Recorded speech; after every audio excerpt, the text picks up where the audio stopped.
Hola, muy buenas tardes y bienvenidos otra vez a Dossier Venezuela, un país que en estos momentos está en la lucha por recuperar la democracia, un país donde una mafia consolidada no quiere, obviamente, que los venezolanos decidan y decidan libremente.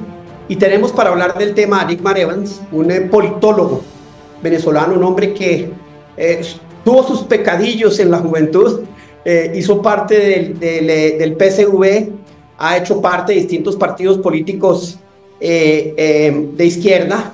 Luego se abrió en el 2013, le mandó una carta muy fuerte a Nicolás Maduro diciéndole, mire, lo que ustedes están haciendo no va conmigo.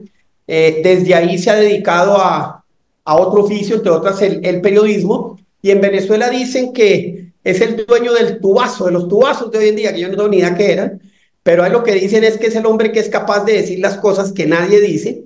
Tiene al pobre Manuel Rosales de aquí, en fin, es un hombre que conoce mucho la política venezolana, es un hombre que dice muchas cosas que es importante que ustedes conozcan y muchas gracias, Dimar, por estar aquí con nosotros. Pacho, un placer para mí estar contigo compartiendo este espacio y poder hablar de mi país. Tú dices que en Venezuela hay un secuestro electoral. ¿Qué quiere decir eso? ¿Qué quiere decir que hay un secuestro electoral? Bueno, lo primero que se define por secuestro electoral es que hay una condición delictiva manejada desde las instancias de poder. Y además también atenta en contra de una población que está en una condición vulnerable y por lo tanto el ejercicio concreto del poder desde una autocracia genera violencia en contra de ese cuerpo que es la población venezolana y en específico en un momento electoral ese atentado con violencia va direccionado a acercar las posibilidades de la resolución del conflicto en Venezuela a través de la vía electoral, que es lo que todos los venezolanos queremos. Precisamente primero exploremos todos esos conflictos y todo eso esos mecanismos que ha utilizado la mafia en el gobierno para evitar que haya una solución política. Y la primera es que no dejan inscribir pues a María Corina. Ella coloca una sustituta, Corina Yunis, tampoco la dejan inscribir, pero oh sorpresa, de pronto la plataforma unitaria no puede poner el suyo, y Manuel Rosales, que pertenece y no pertenece, porque es un alacrán que como todos sabemos es una persona que tiene una cola que llega hasta Miraflores, sí le permiten inscribirse. ¿Qué pasó ahí? ¿Qué explicación tienes tú sobre ese fenómeno? Pacho, lo primero que creo que es importante señalar para la audiencia que no, además quizás no conoce en detalle la realidad de lo que sucede en el país en el día a día, es que la ruptura del Estado de Derecho y de Justicia, la constitucionalidad del país, que ya viene resquebrajada de manera permanente por parte de quienes están en el poder, hoy se ve absolutamente traslúcida en relación al hecho de haberle arrancado cualquier tipo de piel posible para poderse mantener. Toda la acción que genera el gobierno de Maduro en Venezuela atenta profundamente en contra de la institucionalidad, la devora y la destruye. En Venezuela no hay división de poderes y esta ausencia de división de poderes genera que el poder electoral sea manejado de manera discrecional por parte del gobierno de Maduro, al punto de poder decidir políticamente quién está inhabilitado de facto, quién está inhabilitado de hecho, quién puede inscribirse, qué partido se puede inscribir o no se puede inscribir para poder tener candidaturas de manera totalmente arbitraria. Y en medio de esto, por supuesto que la apetencia de acceder a algún nivel de poder genera, y además todo el alimento de división que genera el gobierno, con recursos y con direccionamientos muy claros en el resquebrajamiento también de la oposición, que unida vencería claramente de manera electoral a Nicolás Maduro, pues se ve atacada y vulnerada y hay sectores que han sido evidentemente cooptados parcial o totalmente por los intereses del gobierno. En este sentido, yo, en verdad que el término alacranes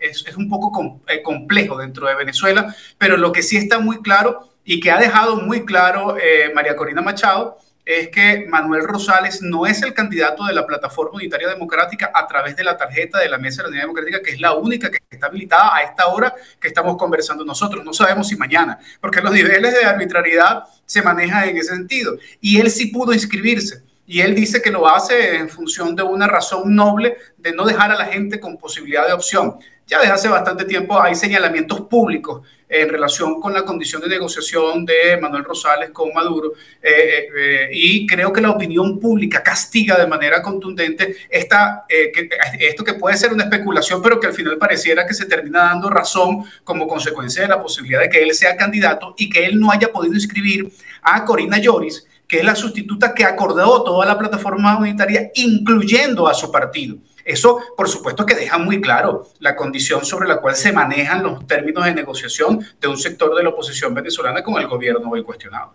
Quedan claras dos cosas. La primera es que se quitaron la careta. O sea, ya se quitaron la careta. Es más, cuando uno escucha a Jorge Rodríguez, que ya le dijo a su socio en Estados Unidos, Juan González, vaya y métase su acuerdo por lo que sabemos, salió a decirle lo mismo a Lula, salió a decirle lo mismo al mismo Petro. Entonces se quitaron la careta, pero dejan un pedacito al dejar escribir a esta persona que sale celebrando. ¿Alguien se va a comer ese cuento? Mejor dicho, todos tenemos claro qué es lo que está pasando. ¿A qué juega Rosales? ¿Cómo está justificando él esto? Pacho, el tema es que en Venezuela hoy, producto de errores de conducción política en ocasiones anteriores por parte de la oposición venezolana por ausencia de un espacio verdadero de conducción, en ese sentido, de conducción política, no han tenido quizás la pertinencia de decidir exactamente de manera adecuada cuándo ir a votar o cuándo no ir a votar. Y exactamente hoy, en el peor de las condiciones electorales que ha vivido el país en décadas, deciden participar electoralmente. Y la gente está convencida, Pacho, de que hay que participar en las elecciones. Ahora, esto se suma al hecho de que al fin consiguen a alguien que tiene un liderazgo propio, porque antes habían sido liderazgos relativamente artificiales. Y hoy encontramos a una María Corina Machado, pues con una legitimidad producto de unas primarias que hace que la gente sienta que hay un liderazgo. Por supuesto que eso tenía que ser frenado por el gobierno de Maduro, fue totalmente obstaculizado, y ahora ella se convierte en una lideresa con una característica de gran electora. O sea, la que le levante la mano a María Corina podría ganar las elecciones, pero también podría ser frustrado por el gobierno en función de inhabilitarlo. Es un juego bastante perverso lo que está sucediendo en Venezuela, y Rosales juega al hecho de terminar representando el candidato de toda la unidad, porque así se lo exige el gobierno, según informaciones que hemos obtenido en relación con fuentes más del área del gobierno que del área de la oposición. La exigencia de que él sea el candidato de la unidad implica el hecho de que ellos puedan mostrar en el contexto internacional que hubo unas elecciones en acuerdo con un sector de la oposición que tiene algún nivel de legitimidad, y Manuel Rosales podría perder en buena lid.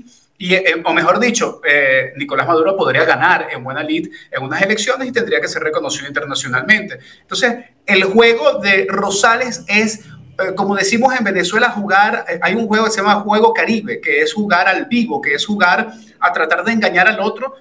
Y pareciera que él y un resto de una cantidad de candidatos de los 12 de supuesta oposición que existen en Venezuela creen que pueden engañar al gobierno.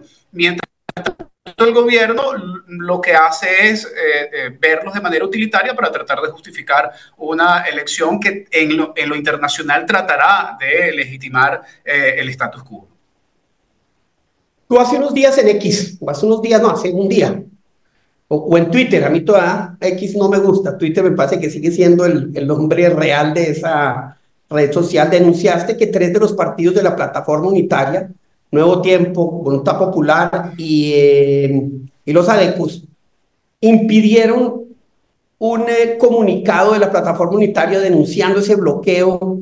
¿Cómo es esa historia? ¿Qué pasó ahí? ¿Quién se movió ahí? Porque eso es típico, clásico, de esas componendas, de esas estupideces que comete la oposición y que le dan todo el espacio a Maduro de hacer las cosas que hace. ¿Qué pasó ahí?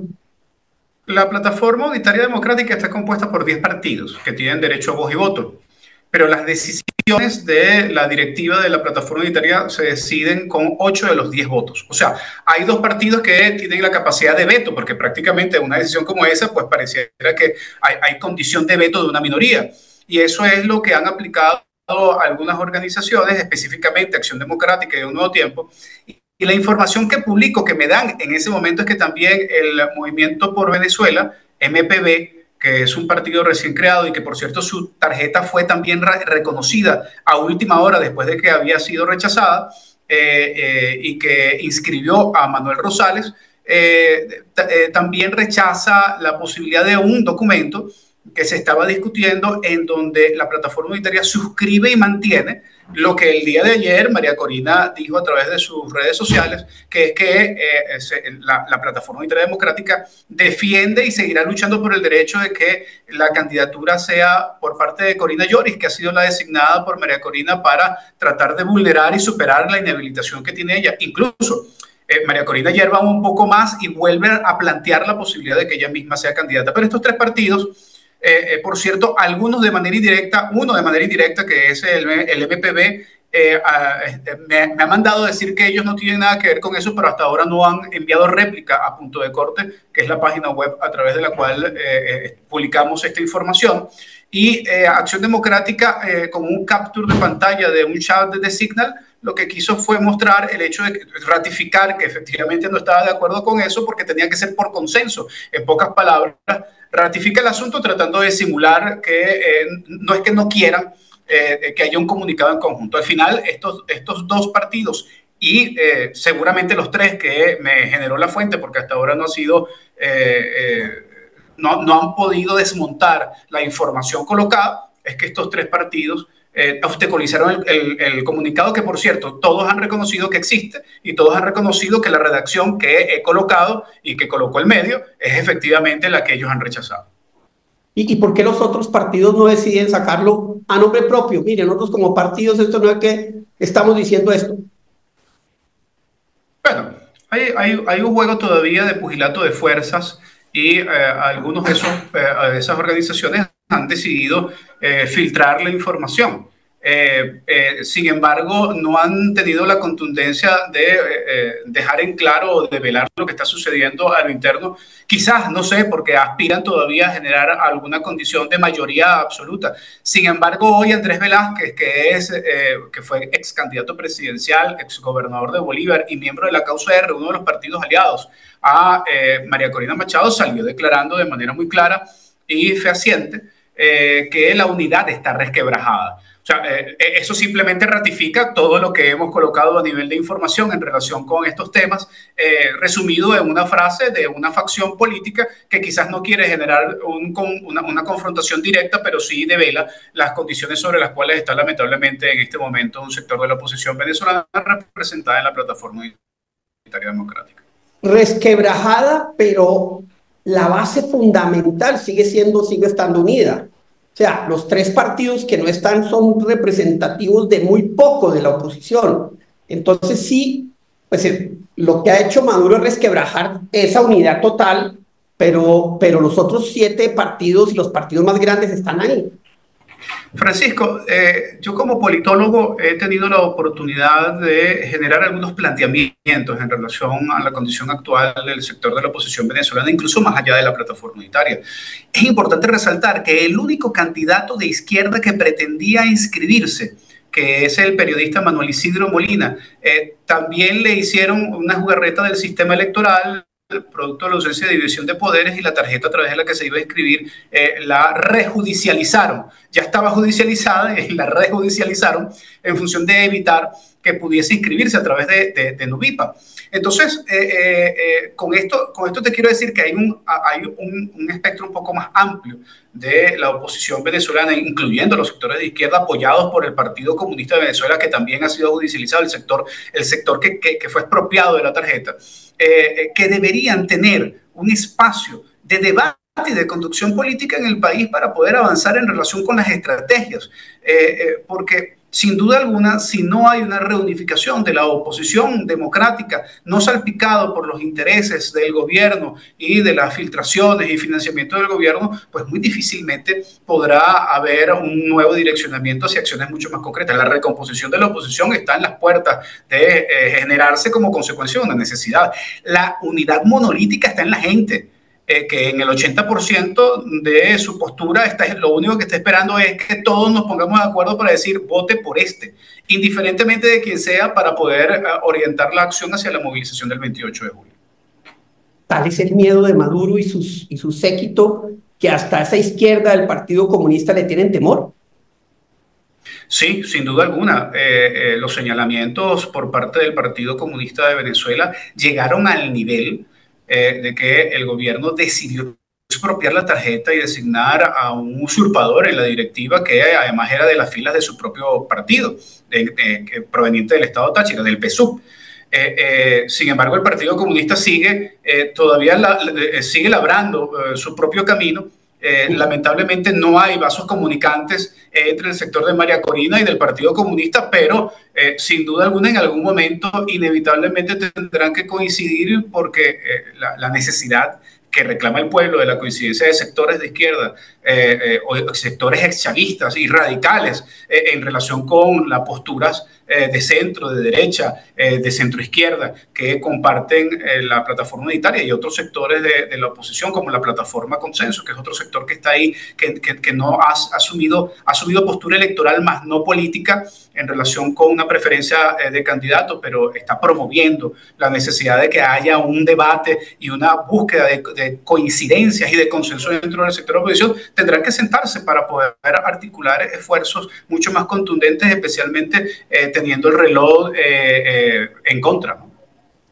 Ya vimos la respuesta un poco a la crítica, muy sutil, muy, digamos, de Lula y de Petro. ¿Alguno de ellos puede jugar un papel? ¿Hay algún papel para ellos que puedan abrir esa rendija?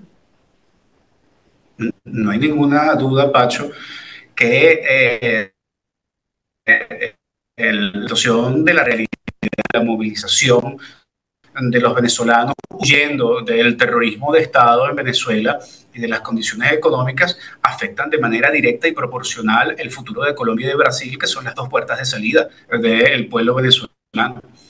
El 28 de julio, si vuelve a ganar Maduro, expertos hablan de una nueva oleada de más de 3 millones de venezolanos por las fronteras. ¿Y quiénes lo van a recibir de primer golpe? Lo van a recibir Colombia y lo van a recibir Brasil.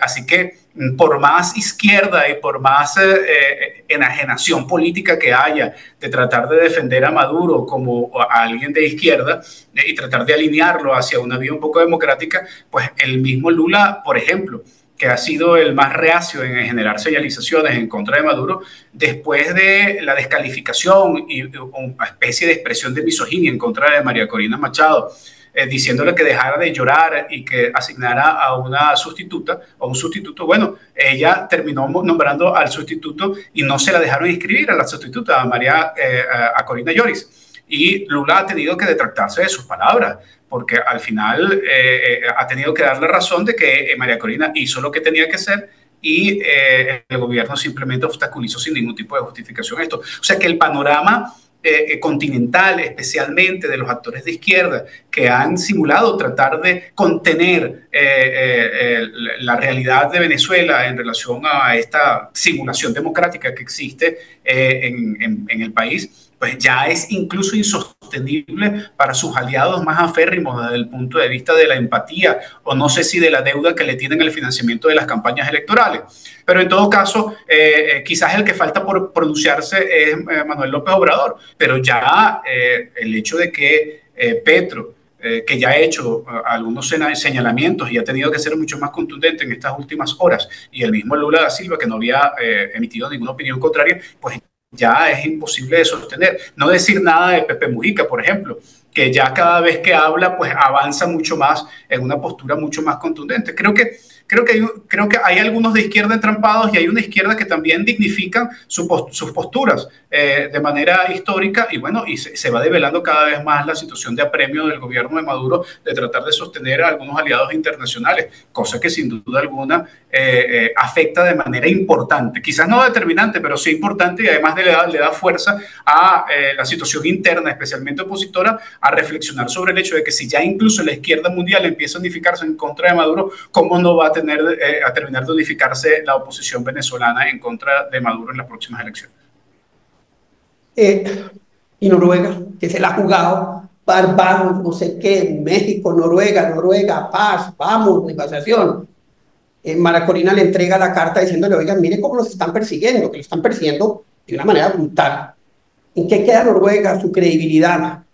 Hay que tomar en cuenta algo muy interesante, que es la primera vez que María Corina Machado hace una acción directa en relación con el gobierno de Noruega, porque antes estaba mediado por el negociador Gerardo Bley. De la acción diplomática y política tiene sentido cuando no se está hablando con mafiosos o no sé qué otra categoría utilizar para poder definir, y bueno, recordando que estoy en el país, debo cuidarme de la categorización que pueda dar en relación con el gobierno de Maduro, porque no estamos en democracia. Entonces, prefiero omitir o retractarme del término mafioso para señalar que, bueno, que hay una condición bastante difícil que no entra en los parámetros de la política tradicional en Venezuela.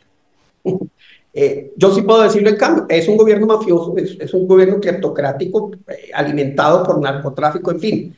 Pero, mira, ve uno, el deterioro lo ve venir, ¿no? Ve uno muchas cositas y una de ellas fue el arresto de Rocío San Miguel. Ya lleva 30 días, un poco más. A María Corina le han arrestado a varios de sus funcionarios muy importantes de su organización. Alex Saab, después de que Estados Unidos se lo entregó digamos, en silla de oro a Maduro, está cada vez más poderoso. ¿Tú no crees? Alex Saab va detrás de María Corina y para defender sus negocios. ¿Tú crees que el gobierno va detrás de María Corina y que finalmente acaben arrestándola? ¿Esa es una posibilidad?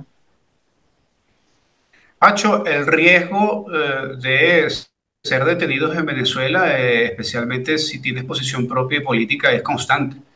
Yo fui preso político en el año 2020, estuve casi 60 días en los sótanos de la DGCIN.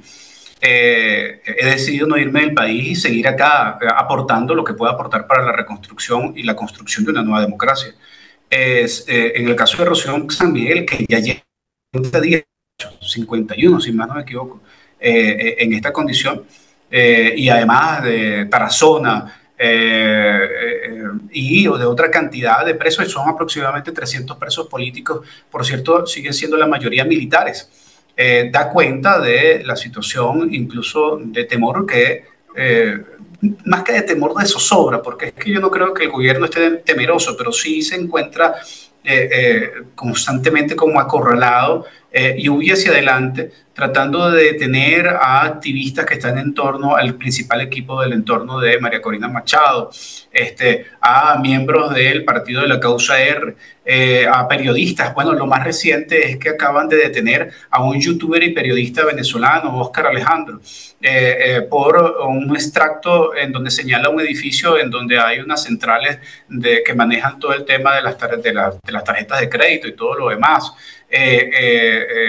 Un comentario trivial que al final lo han señalado como de terrorismo, de una afirmación terrorista en contra de la soberanía venezolana. O sea, a esos niveles de zozobra se encuentra la alta dirigencia del gobierno, al punto de arremeter contra alguien, por ejemplo, como este youtuber que es reconocido internacionalmente, que está radicado en Miami y que tiene millones de seguidores en sus redes sociales. O sea, no miden las consecuencias, o mejor dicho, la miden en función de alimentar aún más el terrorismo de Estado que generan en contra de la población venezolana y de la comunidad internacional y los venezolanos fuera del país.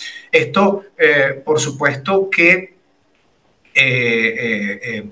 genera el hecho de que hoy en Venezuela, Pacho, las movilizaciones por protesta desde el punto de vista político están absolutamente frenadas en el país. O sea, hoy la gente lo que quiere es que se les diga por quién va a votar, se les dé la opción de por quién va a votar y se vaya de manera monolítica ante un acto que es el acto concreto que el pueblo venezolano ha decidido, que es la movilización del 28 de julio.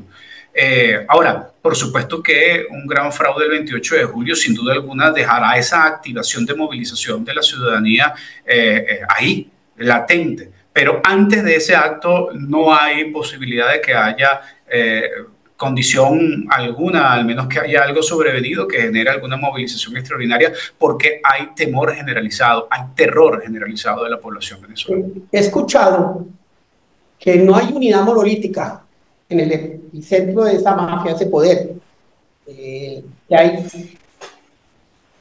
grupos de militares que saben que Maduro es un desastre, que hay una división, que Alex Saab ha cogido mucho poder y que ha puesto a los hermanos Rodríguez y un poco a Diosdado, que los obligó a juntarse, a defenderse. Hay unidad monolítica.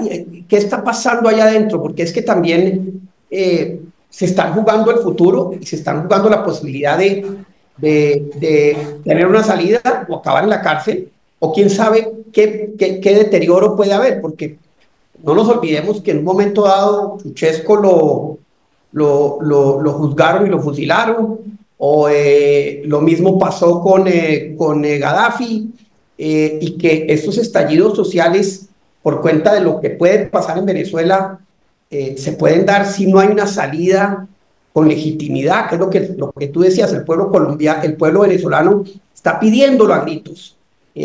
¿Hay algo en eso que he estado por lo menos escuchando? No hay unidad monolítica dentro del gobierno. Lo que hay es estalinismo, Pacho. O sea, una cultura estalinista absolutamente cerrada y hermética, pero que no quiere decir con eso que no haya contradicciones a lo interno.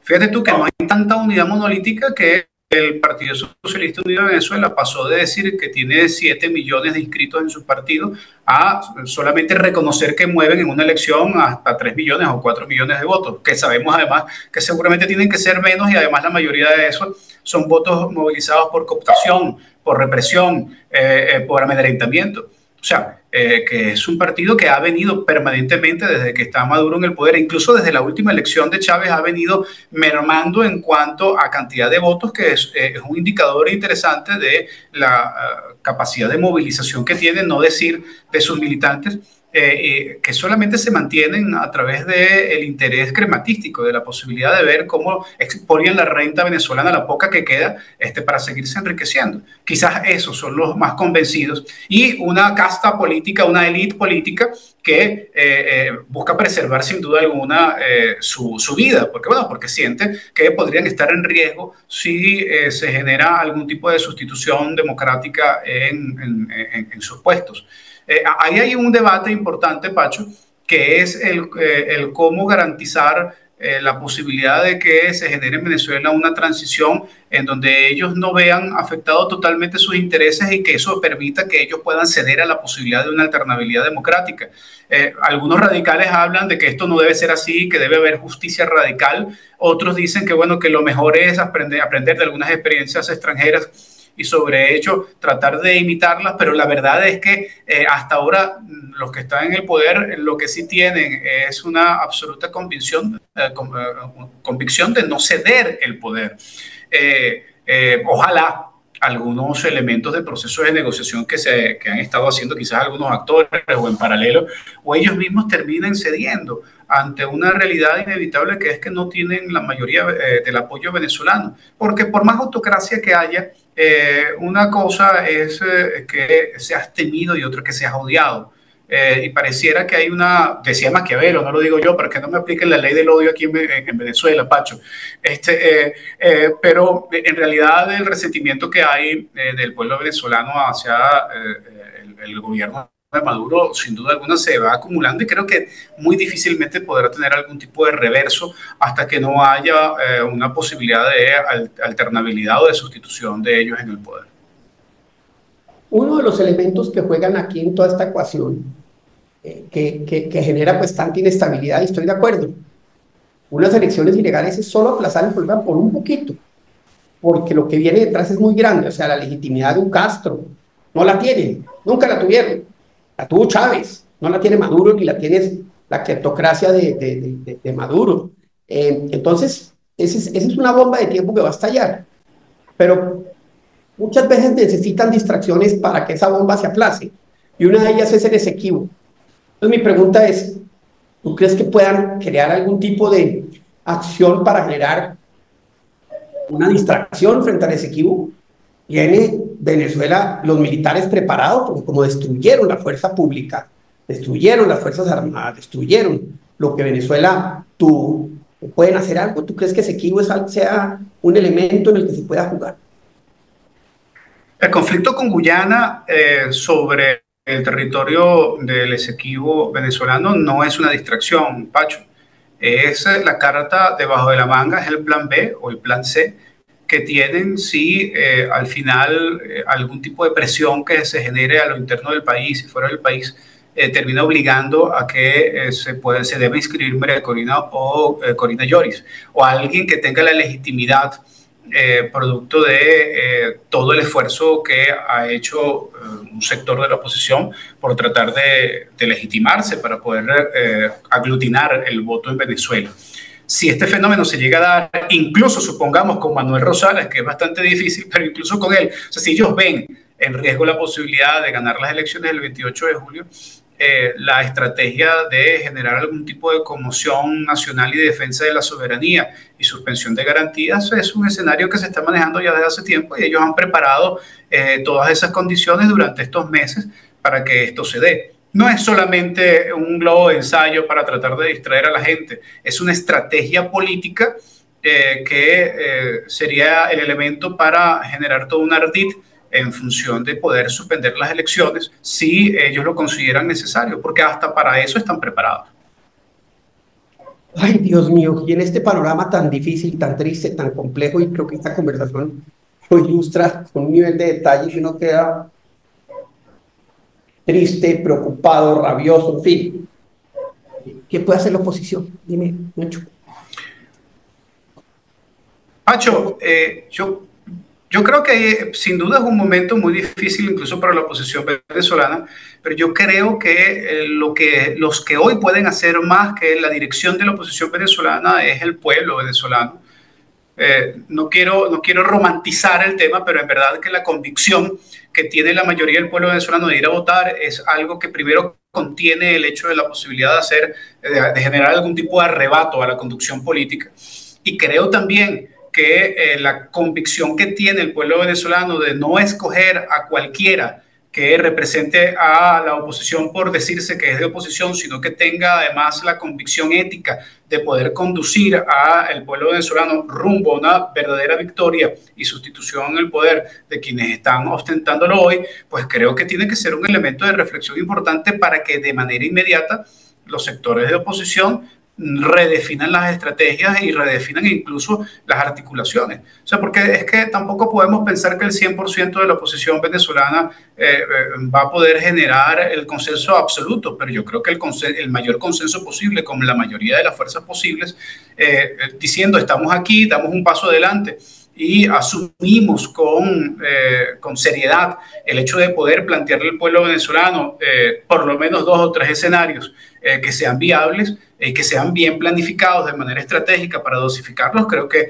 es fundamental. Eso es lo que lamentablemente preocupa, que no existe hoy. O sea, fíjate tú, Pacho, desde mantener a María Corina Machado o a Coris durante estos días hasta lograr una articulación con Rosales, que verdaderamente lo veo difícil, o desalacranizar, ya que tú has citado el término de alacranes, desalacranizar a alguno de los 12 candidatos inscritos en este momento y lograr concentrar el esfuerzo en alguno de ellos con los cuales se pueda generar confianza y una articulación y convenimiento que garantice la posibilidad de apostar a una victoria, son algunos de los escenarios más realistas que podría generarse, más allá de las otras cosas que, bueno, que me imagino que equipos que ellos tienen preparados podrían orientar en función de también generar la presión internacional necesaria, de poder articular con los gobiernos de izquierda en el continente que también están generando presión por interés, y aprovechar ese interés precisamente en función de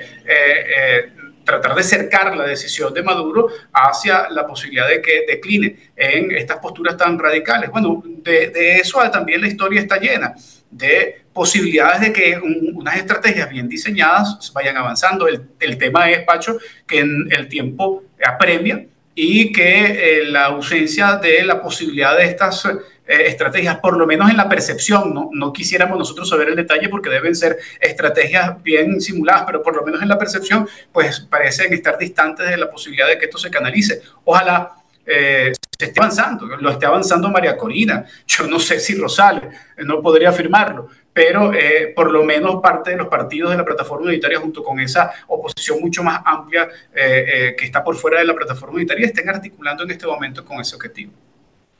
Tú abriste una puertica y esta pregunta final es la de desalacranizar a uno de esos 12.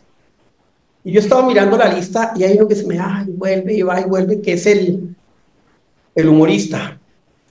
Y viendo uno a Zelensky, que era humorista, y viendo cómo creció y lo que ha pasado en Ucrania, ese no es un hombre que en un momento dado, si llega a tener esto, captura ese momento único y puede ser o sea, es una pregunta loca, o sea, te lo digo, y es simplemente porque tú abriste esa puerta. ¿No es uno de esos personajes?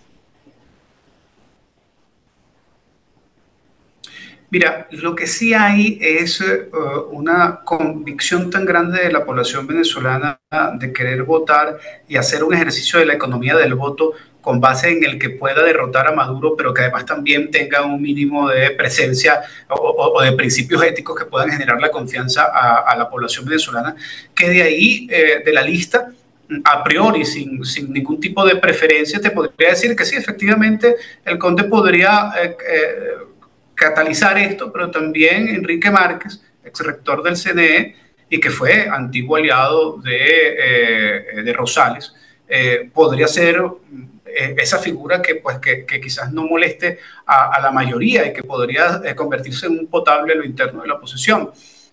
Hay otros nombres, no quisiera entrar en detalle, se me ocurren estos dos como para ilustrar un poco lo que tú me estás comentando, pero tendría que ser por parte de este trabajo por parte de un equipo, especialmente de María Corina, que al final es la que tiene la posibilidad de generar algún tipo de transferencia de la preferencia electoral, que, ojo, no es automática, pero sí ha demostrado que puede hacerlo cuando hace una selección pertinente, como por ejemplo lo hizo con Corina Lloris, que inmediatamente recibió la transferencia de esa legitimidad que todavía tiene María Corina y que además también pone en riesgo si no toma las mejores decisiones de aquí al 28 de julio. Dickberg, muchas gracias. Wow, qué gran resumen de lo que está pasando. Yo creo que esta no va a ser la última vez que hablamos porque me han mostrado como todo el escenario en su complejidad y en su realismo. Y la verdad, gracias por lo que haces por Venezuela, por la democracia de Venezuela, por el rescate de las ideas y los valores y la disputa democrática en Venezuela. Yo sé que se están jugando todos ustedes, como lo decían, la libertad. Y lo único que puedo decir es honrado de estar hablando contigo. Dios te bendiga y Dios te proteja. Amén, Pacho, y muchísimas gracias por la invitación. Y bueno, aquí estamos a la orden en la medida de nuestras posibilidades y limitaciones, pero siempre estaremos dispuestos a que por fuera de nuestro país otros también comprendan un poco más qué es lo que está sucediendo, porque cada fragmento de comprensión de lo que sucede en el país nos ayuda mucho más a que ustedes desde afuera también puedan colaborar en la vuelta a la libertad y la democracia en nuestro país. Muchas gracias y un abrazo a todos.